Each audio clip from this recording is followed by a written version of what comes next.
IPL ২০২৪ আসরের ৫৬তম ম্যাচটিতে মুখোমুখি হচ্ছে গুজরাট টাইটান্স বনাম সানরাইজ হায়দ্রাবাদ।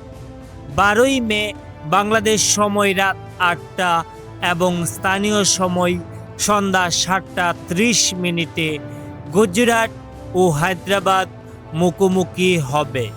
আর এবার প্রতি ম্যাচের মতো আইপিএল ২০২৪ আসরের ৫৬তম ম্যাচটিকে নিয়ে ভবিষ্যৎবাণী করেছেন আমাদের প্রিয় জ্যোতিষীবিরা। এই ম্যাচটিতে কোন দল জিতবে, প্রিয় দর্শক, বিস্তারিত জানতে অবশ্যই চ্যানেলটি সাবস্ক্রাইব করে সম্পূর্ণ ভিডিওটি দেখতে থাকুন। মঙ্গলবার ১২ই মে গুজরাট টাইটান্স ও সানরাইজ হায়দ্রাবাদ এবারের আইপিএল সিজনের ৫৬তম ম্যাচে মুখোমুখি হবে। আর এই ম্যাচটি নিয়ে ইতোমধ্যেই ক্রিকেট বিশ্লেষকগণ নানান মতামত দিচ্ছেন। এদিকে দর্শক, এখন পর্যন্ত আইপিএলের চলতি আসরে গুজরাট ১১টি ম্যাচ খেলে ৬০টিতে জয় নিয়ে পয়েন্ট টেবিলের ৩ নম্বরে অবস্থান করছেন। অন্যদিকে হায়দ্রাবাদ চলতি আসরে ১১টি ম্যাচ খেলে সমান ৬০টিতে জয় নিয়ে পয়েন্ট টেবিলের ২ নম্বরে অবস্থান করছেন।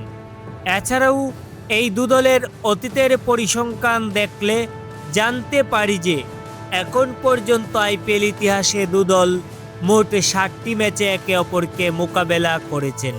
এই ৬০টি ম্যাচের মধ্যে গুজরাট ৫টি এবং হায়দ্রাবাদ মাত্র একটি ম্যাচে জয়লাভ করেছেন। একটি ম্যাচে ফলাফল ছাড়াই শেষ হয়েছে।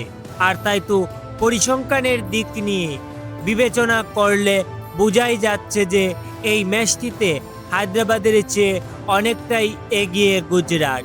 তবে বর্তমান ফর্মে বিবেচনায় বোঝাই যাচ্ছে যে এই ম্যাচটি খুবই হাড্ডাহাড্ডি হতে যাচ্ছে।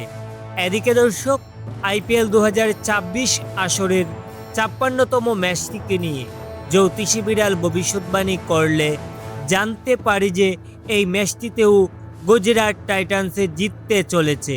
তো প্রিয় দর্শক, আইপিএল ২০২৪ আসরের ৫৬তম ম্যাচটিকে নিয়ে আপনাদের কি প্রেডিকশন তা অবশ্যই আমাদের কমেন্ট করে জানাতে ভুলবেন না। ধন্যবাদ সবাইকে।